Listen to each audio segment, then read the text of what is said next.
Kalau di Jakarta nasional, kita punya ketua DPR RI perempuan. Siapa tahu Sumut nanti kakak lah. Amin, amin, amin ya Allah, amin ya. Yang memang bisa diselesaikan oleh kepala desa, kenapa harus disampaikan sama kita? Jadi saya bilang, di setiap reses saya kasih kesempatan. Saya minta kades itu hadir. Oke. Ya. Karena yang tahu kekurangan di daerah Bapak Ibu ini kades dan kadusnya. Ngobrol bareng Orbit, kami obrolkan, Anda simpulkan. Assalamualaikum warahmatullahi wabarakatuh. Jumpa lagi kita di Ngorbit, ngobrol bersama Orbit. Orbit kita kali ini menarik. Seorang perempuan cantik, wakil perempuan Sumatera Utara. Ya, kita akan ajak bicara kali ini dengan kakak siapa? Erni, Pak. Kakak Erni dari partai mana? Dari Partai Golkar. Aku pura-pura nggak tahu aja nih. Ya. Pura-pura ya, Pak. Ya, dari Partai Golkar. Daerah pemilihan Labuhan Batu Raya Sumut 6. Labuhan Batu Raya. Labuhan Batu Raya Sumut 6. Aku tertarik, pemirsa, dari sekian nggak bisa bilang sekian banyak, karena sedikit. Dari sedikitnya perempuan yang berhasil duduk menjadi wakil perempuan di Sumatera Utara nggak banyak. Salah seorang diantaranya ya Kak Erni ini. Kalau bisa aku tahu Kak, kenapa kakak bisa terdampar di rumah rakyat Sumatera Utara ini? Ya pastinya pertama memang tertarik juga di politik ya Pak, karena saya melihat orang tua saya sudah di politik dari saya kecil gitu. Jadi ketika ada kesempatan itu saya coba lah, dan alhamdulillah sambutan masyarakat luar biasa. Pada periode pertama juga saya dapatkan suara lebih kurang 58.000 suara dari 3 kabupaten kota itu gitu. Jadi itulah ya yang membuat saya ya ternyata saya ketagihan, Pak. Oh, bukan ketagihannya. Nah, kok bisa dibilang ketagihan apa? Sebelumnya kakak juga dah di daerah juga ada main? Ya di daerah nggak, saya kan emang langsung dari PRD Sumut ya Pak ya. Oke, langsung. Langsung. Di daerah nggak pernah? Tidak pernah. Nggak pernah coba? Tidak pernah, saya dari kabupaten langsung saya coba ke tingkat 1. Hebat juga kayak.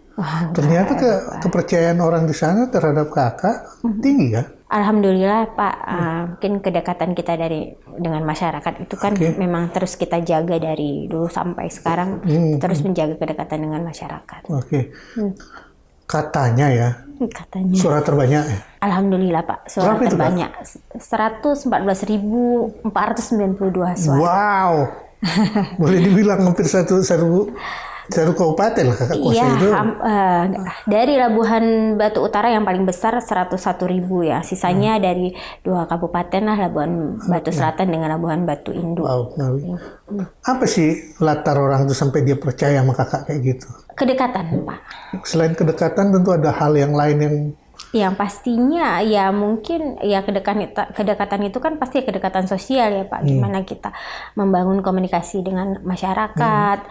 Ya sering turun di masyarakat, ya memberikan ya bantuan baik itu dari pribadi maupun dari pemerintahan. Ya kita kan sebagai wakil rakyat kan tugasnya memang melayani. Nah, ya itu sih sebenarnya yang. Jadi ini kan periode kedua kakaknya ya? Kedua Pak.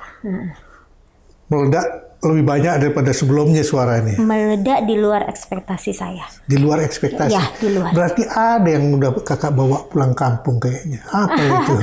Sebenarnya kalau secara spesifiknya bantuan dari saya dari pemerintahan provinsi ini kan di awal-awal kita dilantik itu kan Pak udah ada COVID ya. Sebenarnya kurang lah kalau misalnya saya bilang.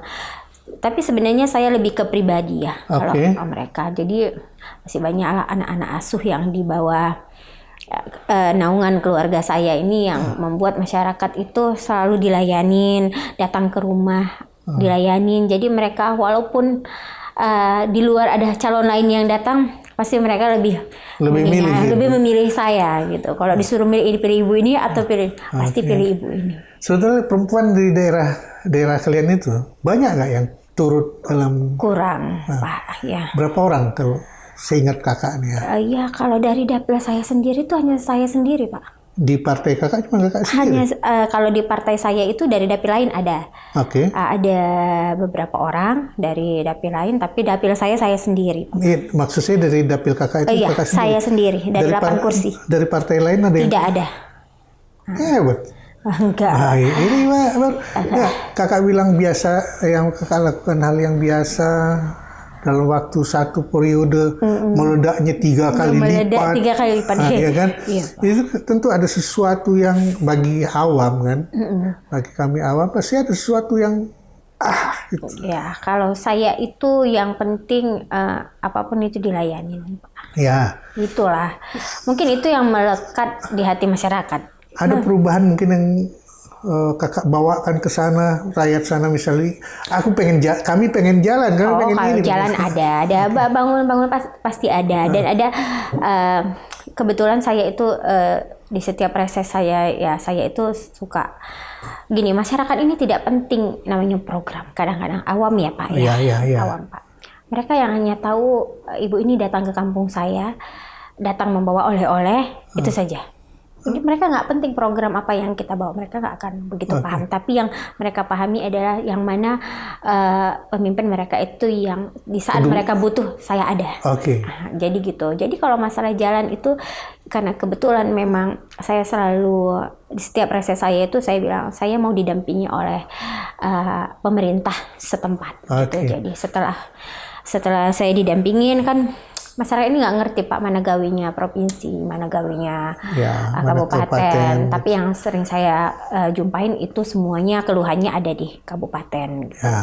Jadi setelah itu ya saya minta stakeholder yang ada di sana untuk mendampingi saya, dan kemudian masyarakat minta ini keluhannya, ini bangunan jalan dan segala macam, itu akan dilaksanakan di anggaran berikutnya. Jadi, gitu. Ya, saya kawal gitulah Pak.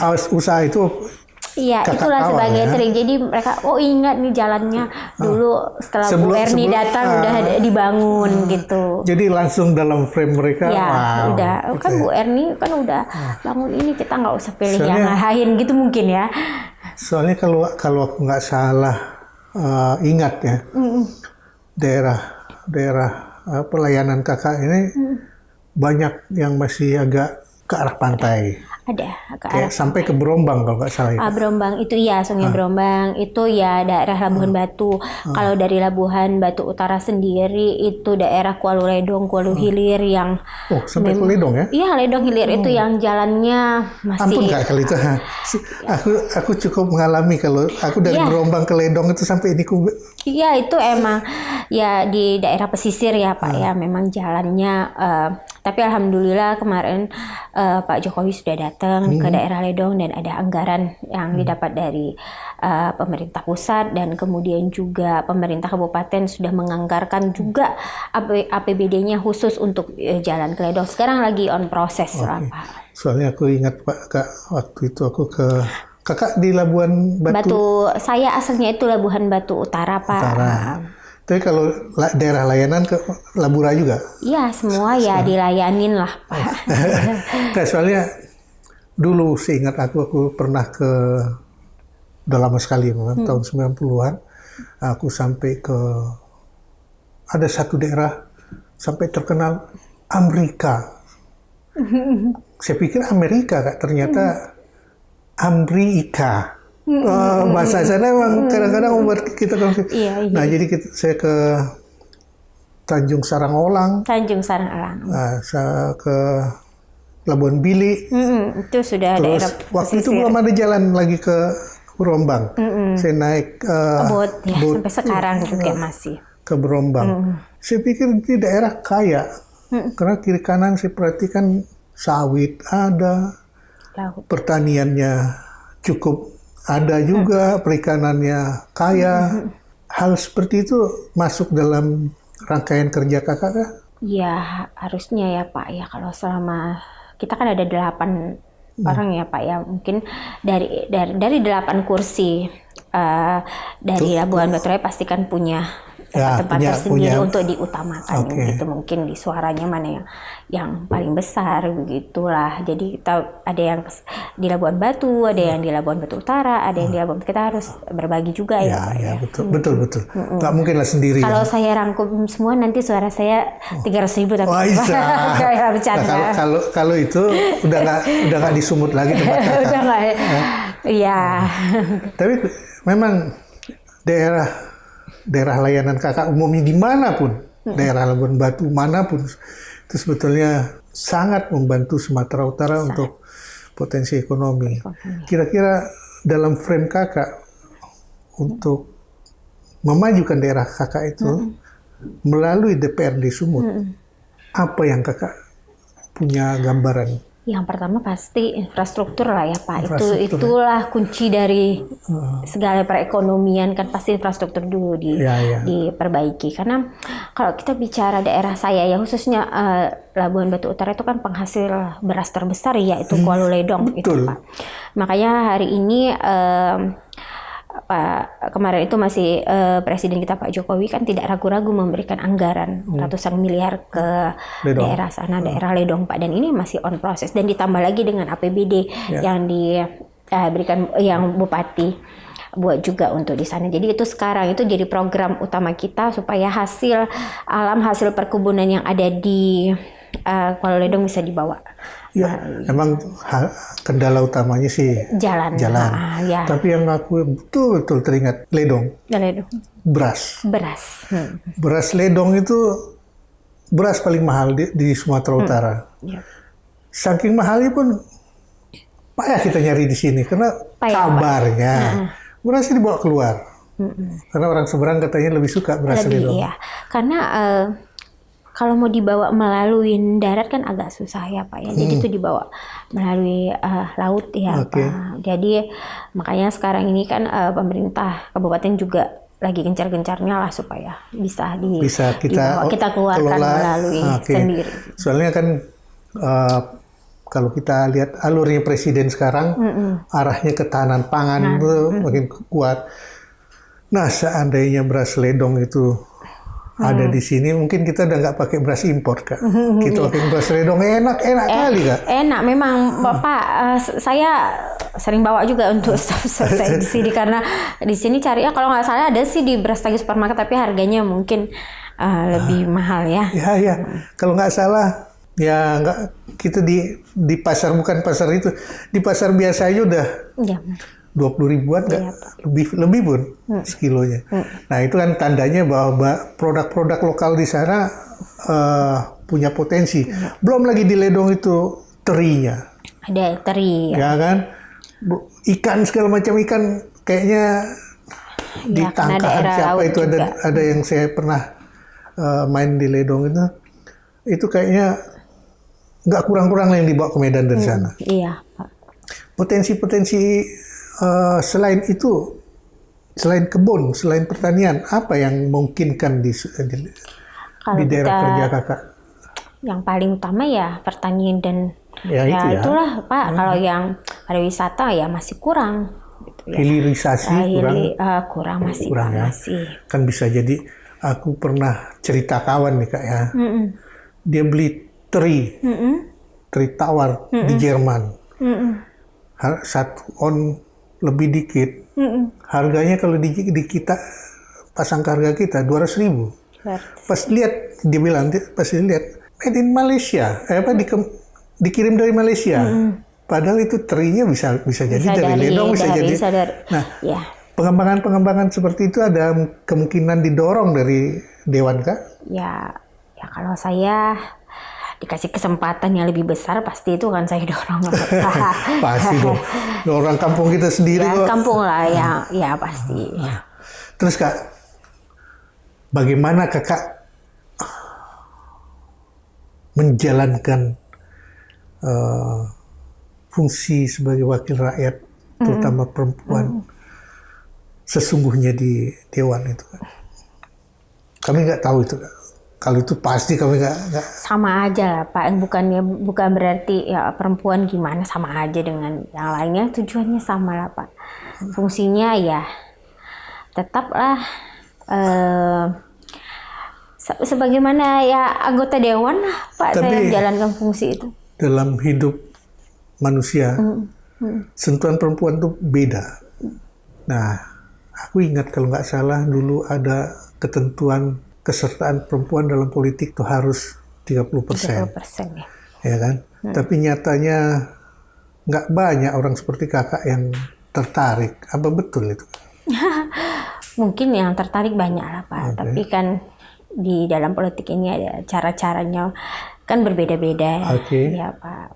Dan kalau kita ini perempuan ini kan seringkali ada isu-isu yang banyak lah, isu-isu di luar kalau perempuan nanti itu begini, banyak yang isu yang tidak bisa kita percaya lah Pak seharusnya, tapi kadang-kadang kita kemakan sama isu-isu seperti itu ya. Kalau perempuan akan lebih bawa perasaan kalau menjalankan dikasih satu jabatan ya, isu itu yang masih kemakan di lapangan pasti Pak. Tapi aneh itu kalau rasa kalau itu yang kakak bilang.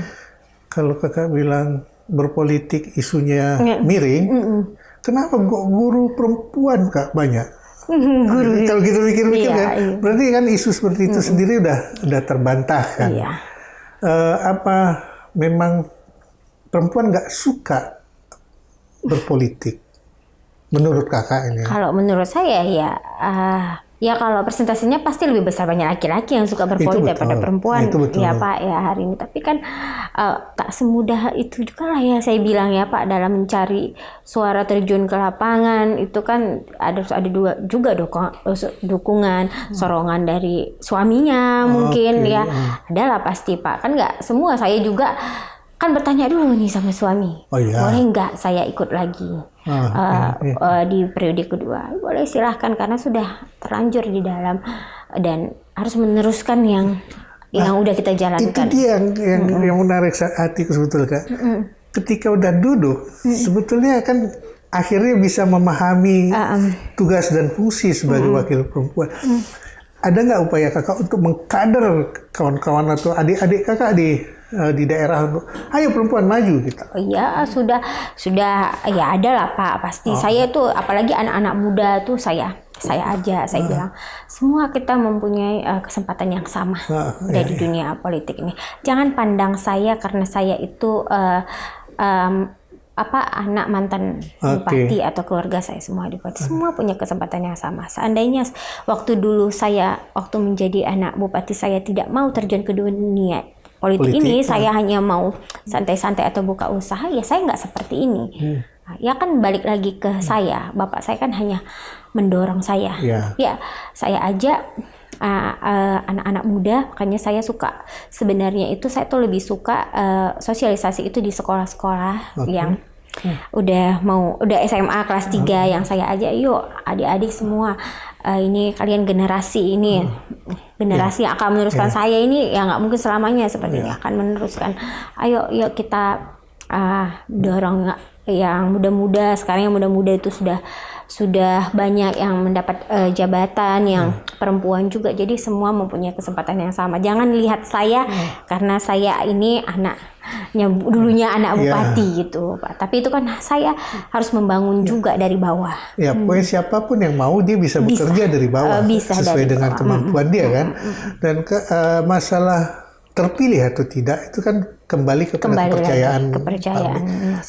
Seperti kakak membangun kepercayaan publik dari rasa sekampung, rasa sedulur, selembur kata orang Jawa ya. Jadi hal-hal yang seperti itu bisa mereka pakai. Nah Kak, sekarang kakak udah jelas duduk di Dewan Sumatera Utara ya. Alhamdulillah. Target kakak selama kakak duduk di periode ini untuk Labura kakak ya? Labuhan Batu, inilah rayanya 3 kabupaten. Nah, untuk target kakak untuk itu apa? Selama 5 tahun kakak di sini, apa yang akan kakak? Aku akan menyuarakan ini, aku akan mengusahakan ini dan. Kalau dari sekarang itu ya saya itu tetap karena masyarakat pun banyak berdasarkan masyarakat juga ya Pak. Keluhannya itu kan tetap masih infrastruktur Pak. Itu yang saya harus perjuangkan lagi. Karena kalau kita lihat, ya saya dulu sebelum Pak Jokowi itu turun untuk Kuala Luledung dan Kuala Hilir ini, Pak, saya itu udah usahakan supaya ini status jalannya ke provinsi, tapi mungkin ada persyaratan yang tidak terpenuhi gitu. Dan ini yang menarik kan, Pak. Karena untuk status itu kan hanya beberapa tahun sekali boleh dibuat. Itu saya belum berhasil kemarin. Jadi saya di sini juga masalahnya ini udah sering diviralin juga nih, Pak, masalah jalan ini. Berarti kan kami belum dibilang berhasil sebagai 8 anggota DPRD dari Dapil Labuhan Batu belum dikatakan berhasil. Selama ini belum berhasil, Pak. Jadi gimana? Saya mau ada kesempatan yang lebih besar buat saya supaya ini tuntas gitu. Mudah-mudahan nanti di paripurna tertentu kakak bisa menyuarakan dan di pembahasan yang lokal ya. Nah, untuk bidang pendidikan menurut kakak di sana? Iya, kalau pendidikan hari ini ya masih lah, Pak, pasti di setiap daerah itu masih ada kekurangan yang harus kita perbaiki. Tapi yang satu yang saya dengar kemarin, ini program dari Kabupaten Labuhan Batu Utara sudah menganggarkan 3 pasang baju untuk bantuan kepada setiap anak sekolah SD dan SMP, Pak. Dan itu anggarannya berasal dari APBD sendiri. Dan kita kan tidak bisa berharap semuanya dari APBD provinsi maupun dari APBD kabupaten sendiri. Tapi saya ingin juga mendorong kabupaten yang 3 ini, Labuhan Batu Utara sudah terlaksana, Labuhan Batu Selatan dan Labuhan Batu, untuk mendorong masalah pendidikan ini untuk dianggarkan sama seperti yang dilakukan oleh Labura. Dan kemudian Labura itu punya satu program yang sudah menganggarkan untuk beasiswa Pak, di beberapa universitas yang ada di Pulau Jawa maupun di Sumatera. Dan kebanyakan ini kan tidak semua kabupaten membuat anggaran seperti ini ya, Pak. Jadi saya mau mendorong dulu dapil saya. Berarti kan saya mendorong itu bukan berarti saya harus dari provinsi juga. Saya akan komunikasi juga dengan kepala-kepala daerahnya. Kan banyaklah komunikasi yang bisa kita lakukan sebagai kita wakil lah dari rakyat. Bukan berarti saya di provinsi, urusan saya di provinsi aja. Tapi saya juga ingin komunikasi dengan pemerintah daerahnya juga gitu. Justru kakak di provinsi kan memang mewakili daerah sana. 3 kabupaten kota ini memilih saya gitu. Bukan karena kakak di provinsi hanya provinsi, tidak kan? Tidak. Nah, itu kalau kita lihat tadi 2 hal udah kan, infrastruktur dan kesehatan. Dan pendidikan. Kesehatan sendiri di sana gimana? Ya, kalau kesehatan sendiri ya masih kurang lah pelayanannya ya, Pak. Yang pertama masalah itu pasti dari anggaran juga ya, Pak. Tapi ya masih lah, kalau dari alat-alat kesehatan juga masih kurang, dan harus dirujuk juga ke provinsi juga, ke Adamali, ke rumah sakit haji yang alat-alatnya memadai. Ya, itu juga tugas kita lah, Pak, sebagai anggota DPR, wakil rakyat lah, untuk kadang-kadang hal-hal begitu pun jadi urusan kita sebenarnya. Yang penting kan kakak bisa menjolok Sumatera Utara. Yang penting, yang penting. Hal-hal yang perlu Sumatera Utara turunkan ke sana. Kan? Yang tak bisa dibantu pemerintah kita bantu. Yang apa yang bisa kita bantu. Kalau udah di sini kan kawan banyak, Kak. Ya, kalau di sini yang di luar daripada kedinasan ada hal yang bisa kita kerjakan. Jadi aku kalau nggak salah ya, daerah kakak ini daerah termasuk yang paling maju sebetulnya di Sumatera Utara. Kenapa? Dalam struktur sosial itu Labuan Bilik adalah daerah atau kota pertama yang punya penjara. Ya kan? Berarti tatanan sosial di sana sudah terbangun. Nah, bagaimana kalian anggota dewan dari sini bisa mempertahankan tatanan sosial yang sudah terbangun baik dan lebih maju sebetulnya? Ya, sebenarnya komunikasi kita juga dengan pemerintah kabupaten. Kadang-kadang kita begini, Pak, kabupaten ini kadang sungkan-sungkan menghubungin wakilnya. Ya. Saya sering di beberapa kesempatan tuh sering saya ingatkan lah, saya bilang, ayo kalau datang ke Medan itu jangan cuma mikirin ya kami dinas gitu, tapi kan nggak ada tujuannya apa, goalsnya apa datang ke Medan gitu. Ya kami kan ada di Medan aja, kami duduk sama apa yang bisa kami kerjakan kan, yang tahu di masyarakat itu kan ya. Jadi nggak perlu nunggu reses, kalian datang sini. Harusnya begitu, harusnya. Tapi kadang pemerintah mencoba, pemerintah daerahnya mencoba, udah kita aja sendiri langsung ke provinsi, padahal kan itu tugas kami untuk mengawal. Minimal mengawal komunikasi tadi lah ya, Pak. Betul. Ini menarik nih kalau ada pikiran anggota dewan kayak gini. Jarang-jarang loh ada anggota dewan yang mau nunggu, ayolah serang kami kan kayak gitu. Iya, itu kita 8 orang saya aja.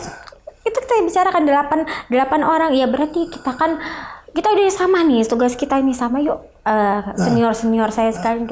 Jadi kan itu kami bicarakan ke ini juga lah Pak, setiap kami ada kunjungan ke Kundapil, jangan sungkan-sungkan, apa yang kalian perlukan datang sama kami. Memang sih kalau untuk periode ini belum lama kali kan, baru berapa bulan kan? Baru berapa bulan. Tapi dalam berapa bulan itu kan udah nampak sebetulnya sesudah COVID apa sih yang masyarakat sana harapkan sudah nampak kan. Waktu udah pernah reses kan Pak?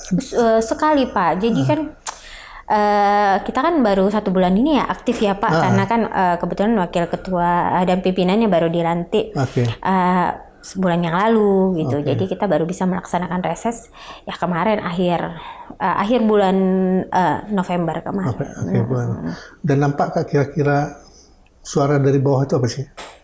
Suara dari bawah tetaplah bantuan sosial, masalah pendidikan, PKH, dan kesehatan, BPJS, ya gitu-gitu aja. Ya gitu lah Pak, masyarakat yang minta. Karena kan memang itu sekarang kunci masyarakat ini maunya ya, kalau berobat tidak susah. Ya itu kalau bantuan harus ada untuk yang menengah ke bawah, yang di bawah inilah pendapatannya. Itu sih yang paling utama. Kalau masalah-masalah jalan, kalau saya datangnya di kampung-kampung udah pasti itu urusan kabupaten gitu. Nah, kalau itu kayaknya gejala umum di gejala masyarakat. Umum yang disampaikan ya begitu-begitu. Tapi kalau begitu terus mungkin kita nggak akan maju-maju Kak. Karena kata orang pintar di sananya ya Kak. Kalau masih begitu masyarakat kita, berarti tatanan politik kita belum bagus. Nah, ada nggak upaya kalian berdelapan, khususnya Kakak, untuk mendidik masyarakat itu punya pola pikir yang lebih jelas dalam politik, sehingga dia tidak hanya kadang-kadang itu jadi bahan politik Kak. Lucu. Jadi memang macam-macam ya masyarakat dijumpain di setiap kita reses ini ya Pak. Jadi saya daripada saya yang pusing gini, yang disampaikan itu kan kadang-kadang tidak sesuai dengan apa yang harus kita lakukan gitu. Kalau cuman hal-hal kecil aja yang memang bisa diselesaikan oleh kepala desa, kenapa harus disampaikan sama kita? Jadi saya bilang, di setiap reses saya kasih kesempatan, saya minta kades itu hadir. Karena yang tahu kekurangan di daerah Bapak Ibu ini kades dan kadusnya. Ya, karena dia yang punya rakyat. Kan yang punya. Saya bilang, sampaikan itu sama saya. Saya maunya kadus yang bicara. Saya percaya kalau masyarakat ini sifatnya umum, cuman Ibu bantuan kami pengajian, itu hal gampang, Ibu besok juga bisa saya kasih gitu. Ini apa tugas? Itu kan bukan tugas ya, itu hanya sekedar proposal. Yuk kita bantu gitu. Itu tanpa jadi anggota dewan pun bisa ya. Makanya karena itu juga lah saya mungkin dipilih gitu ya Pak, tanpa jadi anggota dewan. Terus saya bilang, saya minta kades, camat hadir, sampaikan hal itu yang penting gitu Pak. Jangan omongan kita itu, ini kita menggunakan uang negara untuk membuat pertemuan ini, tapi kalian tuh nggak nyampein apa yang harus kita. Padahal aku sesuai pikiran Kakak, kades dan kadus harus di depan. Kenapa? Karena mereka punya duit, dia punya anggaran desa. Nah, kita sebagai wakil mereka di provinsi bisa menyelaraskan. Apa yang tidak bisa dibangun oleh desa ini. Coba sampaikan sama saya gitu. Jangan yang disampaikan itu ya untuk apa kalau masalah-masalah masalah umum itu saya namanya nggak kerja itu gitu kan. Saya bilang walaupun silahkan, walaupun itu permasalahan untuk kabupaten, sampaikan sama saya, nanti saya nyampaikan ke pemerintah kabupaten, saya bilang. Jadi pembelajaran politik yang kita bawa pada mereka sehingga mereka tahu hak, fungsi dan kewajiban mereka kan. Aku menarik, aku jarang-jarang bisa ngobrol sama anggota dewan yang segampang semudah ini ngobrol. Gimana pun aku tetap berharap kakak adalah orang Labuan Batu, ya kan? Gitu ya. Dan aku berharap aku kalau ke Ledong atau ke Labuan Bili tidak sampai kayak zaman waktu aku ke sana dulu. Iya, ya mohon kan? doanya Pak. Jalannya bagus, di sana ada tempat wisata yang bisa kita pengguna. Kenapa aku ngomong gitu Kak? Di beberapa tempat di daerah itu mungkin cari hotel pun susah. Betul. Ya kan? Iya. Kalau cari makan nggak usah kita cerita. Daerah pantai semua itu makannya enak. Makanannya enak. Enak dan enak sekali di situ. Cuman ya itulah infrastruktur yang bisa membangun masyarakat maju selangkah tanpa harus lagi menunggu bansos dan tanpa berharap serangan fajar segala macam gitu. Iya, itu sekarang serangan fajar ini ya Pak ya, ini yang menjadi istilah kos politik itu ternyata tinggi. Ini serangan kadang-kadang kalau kita bicara soal serangan fajar itu balik lagi ke masyarakat gitu. Nah, itu yang kutakutkan Kak, gara-gara itu jangan-jangan wanita dari Labuan Batu nggak berani maju. Padahal kalian punya kesempatan mengisi 30% kursi yang ada. Ya kan? 8. Paling nggak kalian punya 2 dari sana. Iya. Tapi nyatanya cuma kakak sendiri. Nah, tapi menarik. Ngomong sama kakak kayaknya nggak akan habis-habis. Ya. Enak banget kata orang Jakarta. Gitu kalau kita bilang enak kali gitu ya kan. Tapi Kak, aku cuma berharap ada satu kata kakak untuk memanggil masyarakat Labuan Batu untuk selangkah lebih maju di tahun 2029, terutama dalam memilih perempuan. Dalam memilih perempuannya, ya saya pastinya banyaklah perempuan-perempuan hebat yang ada di Labuhan Batu Raya mempunyai potensi untuk bisa maju baik itu di pilkada, baik itu di pemilu. Sebenarnya kita punya kesempatannya.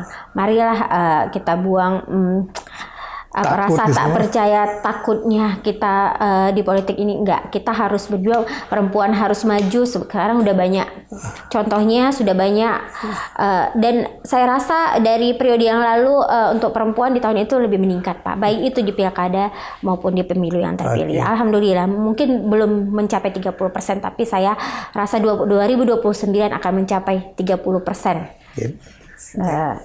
Itu menarik ya kan. Mudah-mudahan 30%. Dan mudah-mudahan kalau di Jakarta nasional kita punya ketua DPR RI perempuan. Siapa tahu sumut nanti kakak lah. Amin ya Allah. Amin ya. Pemirsa, kita sudah bicarakan, kita sudah obrolkan orbit kita kali ini cukup jauh, cukup menarik. Begitupun kalian yang menentukan di rumah. Assalamualaikum warahmatullahi wabarakatuh. Sampai jumpa di orbit berikutnya. Ngobrol bareng Orbit. Kami obrolkan, Anda simpulkan.